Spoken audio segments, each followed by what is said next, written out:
Chers amis, je suis Rose de Souza. Ce soir, je vais parler à certaines personnes qui n'arrivent pas du tout à dormir. Je prie que le Dieu de miséricorde et de paix vous accorde sa paix pendant votre sommeil. Parce qu'il y a trop de choses qui se passent dont personne ne peut vraiment expliquer. Hein, vous voyez, il y a des gens quand ils vont se coucher, ils sont sodomisés dans leur sommeil. Il y a d'autres qui sont avec qui des gens couchent.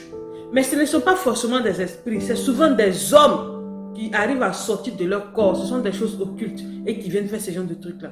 Mais en faisant ce genre de trucs-là, c'est en même temps votre chance, votre bonheur, votre joie, votre prospérité qui est emportée. Ne pensez pas que ces gestes-là sont fortuits. C'est-à-dire qu'ils viennent, ils le font et puis c'est fini. Non, il y a des conséquences. Et ces conséquences sont telles que vous ne pouvez pas vraiment vous épanouir dans la vie. Faites attention à vous. Vous comprenez? Il y a certaines personnes qui sont attachées à leurs amis. Tout ce qui est camarade, tout ce qui est... Je vous en prie, si vous regardez cette vidéo-là, essayez de vous en séparer un peu. Parce que c'est pas bon. Quand vous êtes trop collé à une personne comme ça, pour finir, vous avez l'impression de vivre la vie de votre ami. Tu portes tes habits tout en pensant à ta camarade. Tu fais ce genre de trucs-là tout en pensant à une autre personne. Tu n'arrives pas à vivre. Tu ne sens même pas ta vie. Tu ne te sens pas vivre. Lève-toi, ma soeur, et maudis la situation-là.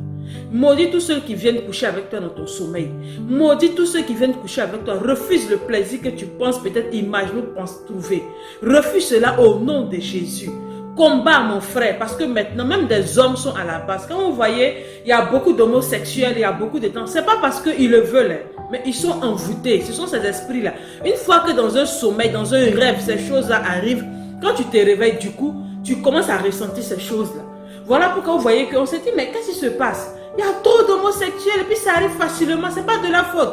Et puis le temps aussi que Dieu a prévu là est arrivé. Le monde est en train d'aller vers sa fin. Donc du coup, l'ennemi aussi de son côté là essaie d'accélérer les choses. Quand vous voyez ce genre de personnes là, ne les rejetez pas, mais priez pour eux. Si vous avez un proche dans votre famille, ce genre de personnes là qui ont ce problème là, priez pour eux. Parce que quand on prie pour eux là, à la fin ils finissent par être délivrés. Pourquoi ils sont délivrés? Parce qu'il y a un esprit qui les quitte. Voilà pourquoi, chers parents qui me regardez là, n'acceptez pas l'homosexualité de vos enfants. N'acceptez pas l'homosexualité de vos enfants. Ton enfant vient te dire c'est comme si c'est comme. N'accepte pas. Quand je vois souvent des familles européennes qui finissent par accepter, je me dis non, c'est un piège. Parce qu'en même temps, il entraîne d'autres personnes. Une fois que tu acceptes là, devant Dieu, tu es coupable. Tu es coupable de cela. Accepte ton enfant, aime ton enfant, mais rejette l'homosexualité qu'il présente.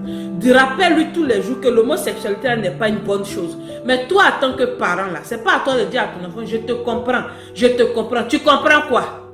Quand tu le comprends, tu comprends quoi? Tu es d'accord qu'il va te coucher avec un homme? Ou bien tu es d'accord qu'une femme couche avec une femme? Non, tu n'es pas d'accord. Tu es mon enfant, je t'aime. Mais ça là, je dis non. Tu es mon enfant, je t'aime, mais ce que tu fais là, moi ta maman là, je dis non. Ou bien moi ton papa là, je refuse. Allez jusqu'au bout. C'est votre détermination là qui pourra sauver l'enfant. Mais si vous arrêtez en train de le regarder, si la mort le trouve dans ça là, c'est l'enfer direct. Et toi-même parent là qui a accepté là, Dieu ne va pas te louper aussi.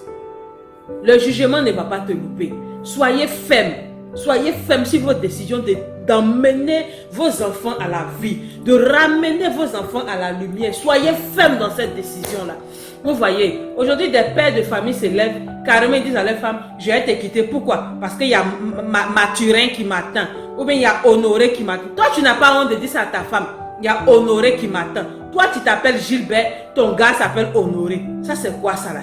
Ça, c'est quoi? Il faut qu'on se réveille. Le nom de Jésus là est là pour nous emmener vers la lumière. Le nom de Jésus là est là pour nous tirer vers la vie.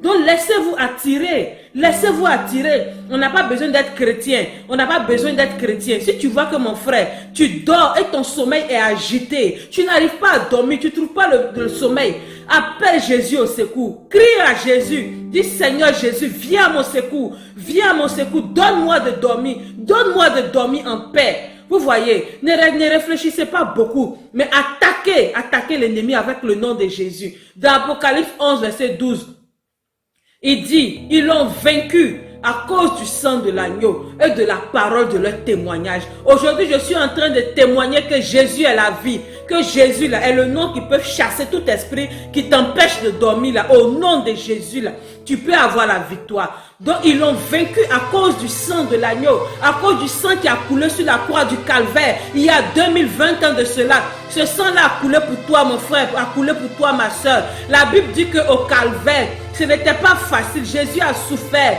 depuis le jardin de Gethsémane. Il a prié, c'était difficile. C'était difficile, mais il allait jusqu'au bout, afin que tu aies la vie, afin que tu sois sauvé, afin que tu dormes tranquillement, tu dormes paisiblement, afin que ta vie soit heureuse et que tu t'épanouisses, tu connaisses la prospérité. Voilà pourquoi il s'est fait malédiction, afin que toi tu sois une bénédiction. Alors ne laisse pas l'ennemi gâcher ta vie. Que la gloire revienne au Tout-Puissant.